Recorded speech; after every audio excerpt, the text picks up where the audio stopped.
ব্যাংককে স্বামীর হাত ধরে অঝরে কাচ্ছে রুবায়েত ফাতেমা তনি। আসলে বয়স এবং ত্বকের সৌন্দর্য দিয়ে ভালোবাসা হয় না, ভালোবাসতে দরকার হয় সুন্দর দুটি মন।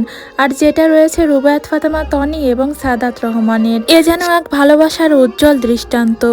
আমার হাজবেন্ডের সেম আগের মতোই অবস্থা, এখনো জ্ঞান ফিরে নেই, আগের মতোই আছে।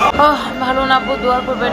আজকেও খুব খারাপ ছিল, হঠাৎ করে প্রেশার খুব ড্রপ করে গেছিল, মানে প্রেশার। টানা 2 মাস আইসিইউতে থাকার পরও কোনো উন্নতি না হওয়া সত্ত্বেও এখনো পর্যন্ত স্বামীর পাশে থেকে তার হাত ধরে এখনো তার জন্য স্ট্রাগল করে যাচ্ছে রুবায়েত ফাতেমা তনি। এবার সোশ্যাল মিডিয়ায় দেখা গিয়েছে আইসিইউতে থাকা স্বামীর হাত ধরে তার পাশেই বসে রয়েছে রুবায়েত ফাতেমা তনি। বিজনেসের কারণে একবার বাংলাদেশে আসতে হয় তাকে এবং একবার ব্যাংককে ছুটে যেতে হয়, তাই তো নিজের স্বামীর পাশে চাইলেও সবসময় বসে থাকতে পারে না তনি। তবে যেটুকু সময় তিনি ব্যাংককে অবস্থান করে সেটুকু সময় স্বামীর পাশে হাত ধরে বসে অঝরে কান্না করে রুবায়েত ফাতেমা তনি। প্রিয় দর্শক, আরও আপডেট পেতে আমাদের চ্যানেলটি সাবস্ক্রাইব করে পাশে থাকা বেল আইকনটি ক্লিক করে দিন। ধন্যবাদ।